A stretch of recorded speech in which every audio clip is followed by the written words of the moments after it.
Hey, it's Adam. Welcome to the Adam Podcast. So first off, what even is this? This is a show that's going to be talking about things that are happening in the world of creativity, the creator economy, digital culture, media, and business, and so many other things. If I find it genuinely interesting or profound, I want to talk about it, and this is going to be that place.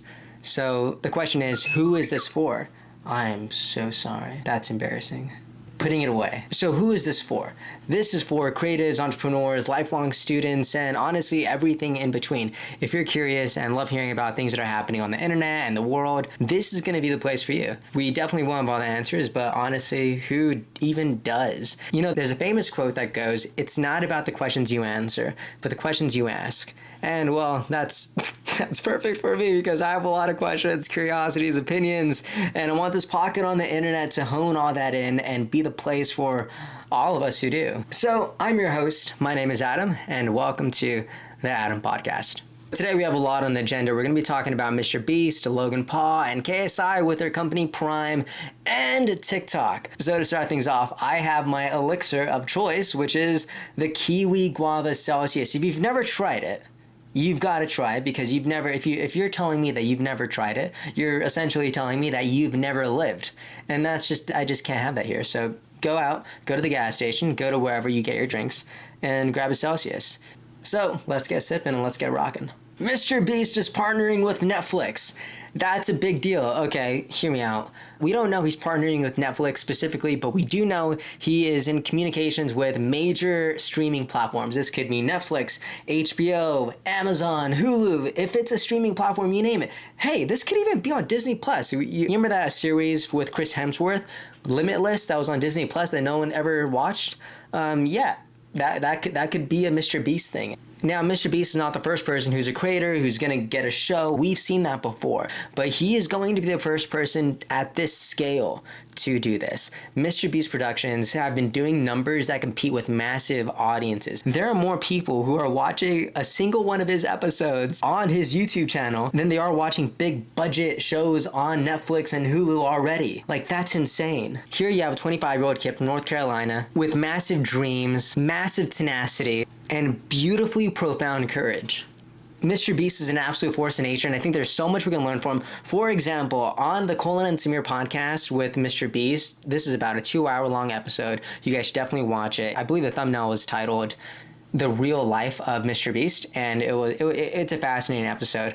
But in there's a segment where he talks about some videos that he recorded when he was only 17 years old, where he was in the middle of some like biology study session, and his mom was really like nagging him, like, you gotta study, you gotta do your homework, you gotta do on this test, you gotta do this college thing, and you just gotta do all this to be successful.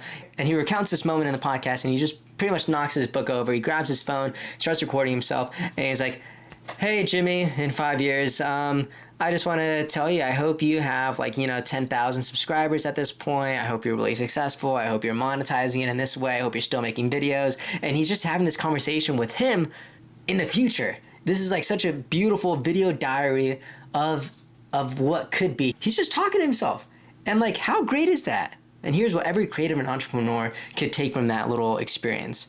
One, you got to believe in yourself. And you got to talk to yourself as if you could actually do the things that you want to do.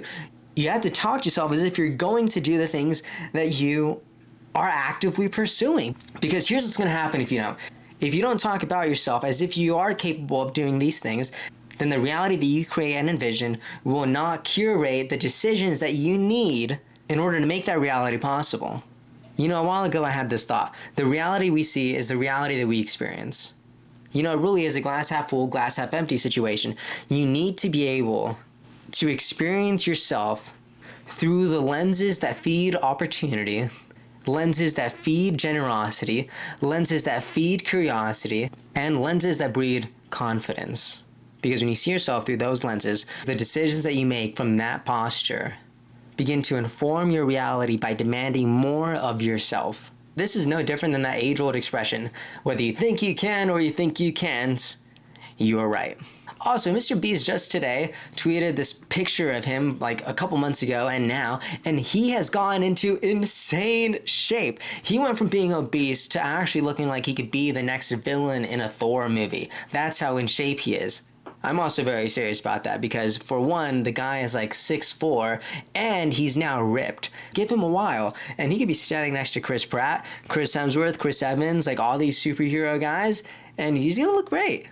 No, but seriously, I'm really excited about what getting in shape is gonna do for him. Like, for one, there's this whole content thing that he could tap into. Like, now that he's in shape, he could be in those like chess boxing tournaments, you know, he could actually be boxing someone. He could be boxing A-Rack, we don't know. But more importantly, like, I'm excited about what this is going to do for his health, right? Because like, our body depends so much on the food that we eat and the nutrients we get from it and just the fitness that we dedicate ourselves to every day. Like, I'm sure you've heard the saying, when you look good, you feel good. Like, when you do the work to work out and eat right, you start feeling so much better. So I am down almost 14 pounds since I've, graduated college, and I've been really dedicating myself to health and fitness. And honestly, I feel so good. My mind feels sharper. I feel like I'm more capable of learning. I feel like I'm just more aware of things, and this is a great feeling. Like, I don't know, I love being sore, like shirts that I used to not wear because it felt tighter around the stomach, like now I could wear them and it feels awesome. All right, and this is a great segue to today's sponsor, which is, it's me. I'm the sponsor because obviously this is the first episode of the podcast, so we don't have any sponsors, but I believe in this project so much that I think it's important to make room for sponsorship in the future. And this is just me believing in the show so much. So as a sponsor of this episode, I wanted to go ahead and give you this great tip about kind of health and nutrition, right? So here's my piece of advice. When you're eating, I want you to try to eat until you are satisfied, not until you're full, right? Like, I don't know how you guys are with food, but whenever I was growing up, I would get this plate of food and my parents would tell me, okay, like, you're not going anywhere until you eat all of it. So I'm like, okay, well, now I'm going to eat all of it. And it's like, in reality, I really stopped being hungry, pretty much like halfway through, because I'm not, like, I don't eat a lot, right? Really. But no, you got to eat more, because when you're a kid, it's important to eat a lot so you could grow up big and strong. Ha ha ha, right? But now that you're older and you stopped growing, it's like the only place you're growing is your stomach. It's terrible. So now you kind of have to learn how to moderate things like that. So I want to tell you, do not eat everything off of your plate unless you need everything off of your plate to become satisfied. This should be your goal. You should become satisfied. Eat until you are satisfied, not until you are full. In Japan, it's actually common knowledge to eat until you're 80% full. Right? So, like, that's exactly what I've been doing. I've been eating until I'm 80% full, because if I eat until I'm 100% full, then that means I'm too full. I'm bloated now. It's terrible. What is that? No. So I've lost almost 15 pounds since I've graduated, and that's the primary reason. Chris Pratt said it's not that complicated. All you have to do is eat less and move more. So that's exactly what I've been doing. So I think the 80% principle is really valuable, and you should definitely apply it to your life. Wow, what wonderful words from our sponsor. That is great. Great stuff there. Okay, so now we're going to talk about Logan Paul. Logan Paul, he almost got canceled. Okay, let me explain. Logan Paul made headlines again because fans at some event threw a bunch of Prime bottles at them, and there was a ton of screaming, and it was absolute mayhem, and a bunch of reporters were already saying Logan Paul and KSI are getting canceled. Fans at this event were throwing empty Prime bottles at them, and it was just chaos, right? So everyone was saying Logan's canceled. But here's the best part about this story. None of it was real. Okay, so it actually happened. It did. Fans threw Prime bottles at Logan and KSI, but Logan Paul revealed in a video that it was all 100% marketing. He literally told his fans to do it because he wanted some press about it. And the craziest part is, it absolutely worked. Those videos of his fans throwing bottles at him and KSI got tens of millions of views. That is insane. Logan Paul proves again that he is a marketing genius. This was a marketing masterclass. And here's what every creative and entrepreneur can pull from this. One, your product matters. Absolutely. But not as much as marketing does. Because if you have a great product, but no one knows about your product, then none of it matters, right? Your product matters, but the marketing matters more, right? How people come across your product matters. Getting people to care about what you're selling matters. But before they care about it, before they ever try it, you need to show it to them somehow. And honestly, no one does it better than Logan Paul. Like, you're talking about the guy who gets courtside seats at NBA games just so he could grab his Prime bottle and have it directly facing the camera because he knows people are going to take pictures of him. Like, he's a genius. Okay, I think it's time for some bite-sized positivity. All right, so whenever I return something from Amazon, which happens literally all the time, just because I always need to return something, I'm a pretty indecisive person, right? I'm going to be real. But whenever I need to return something, I never return it's like UPS or USPS or anything like that. No, I just go to Kohl's, like a regular, normal person. Who goes and returns an Amazon thing at UPS?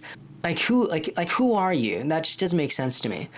And now at Kohl's, I guess they have some partnership with Sephora, which I think is genius, right? So I go and I'm returning my Amazon thing and I walk in and there's this Sephora type of building inside the building.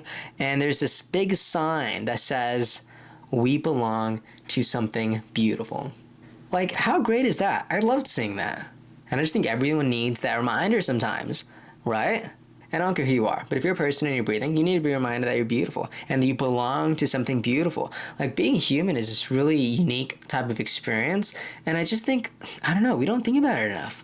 Like, this is a beautiful thing. We get to wake up and breathe and smell things, and we get to eat food and drink Celsiuses. And that's just, is it Celsiuses? That doesn't sound right. Celsius? Celsius-I?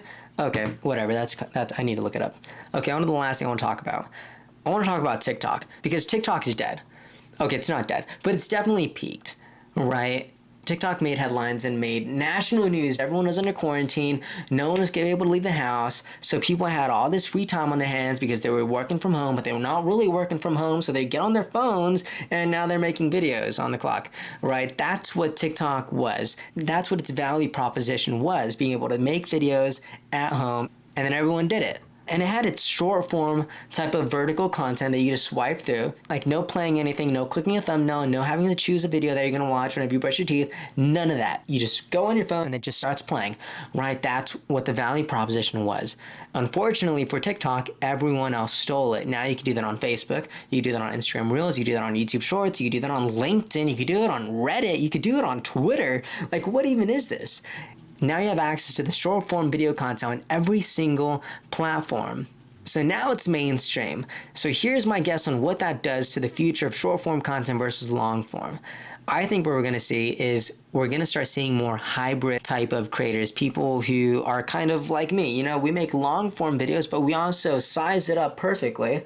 So whenever it gets cropped to an actual, phone, it doesn't look bad, right? Like, I think you're going to start seeing these type of creators win because they're utilizing both the long form monetization avenue as well as utilizing the mass appeal audience growth from short form content.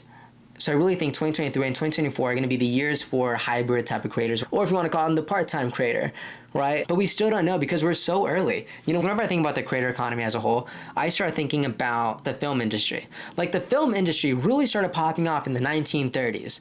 That is not far. That's less than a century ago.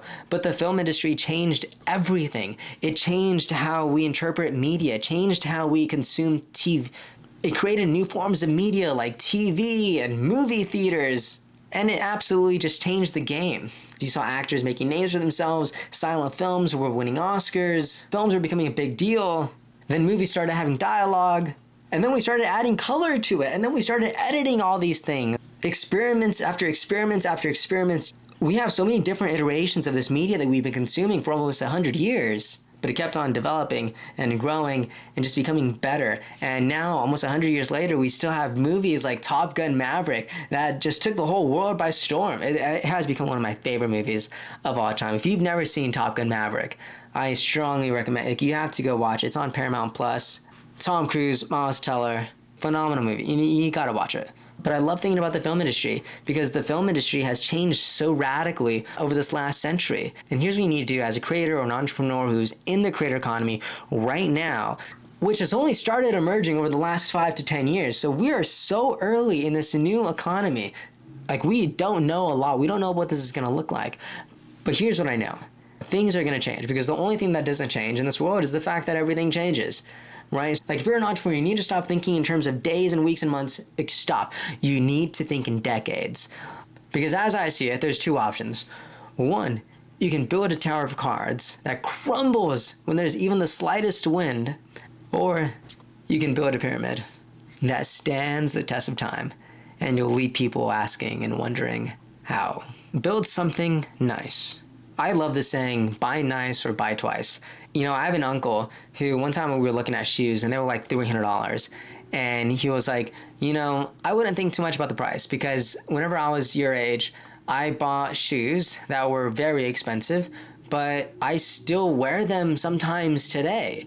They've lasted 30 plus years because when you really invest in quality, it'll stand the test of time. All right, folks. Well, that is all on the agenda for today. I had fun making this. I hope you did too. If you made it this far, please leave a comment, like this YouTube video, and if you're listening to this on Spotify or Apple, please rate this. That really helped me out. And just thank you so much for listening. And I'm going to see you next week because this show is going to come out twice a week. And that's going to be really, really exciting. And again, you know, I don't know what this could be yet.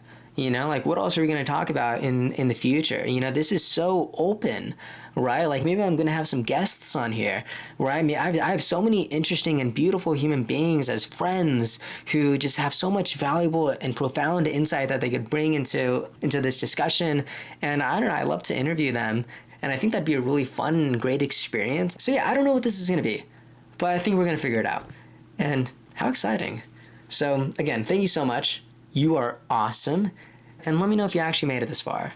If anybody made it this far, I want you to comment this word. I want you to comment peanut butter and jelly. Okay, it's not a word, it's a couple words. But comment peanut butter and jelly if you made it this far. This is so fun. I will see you guys next week. Have a good one.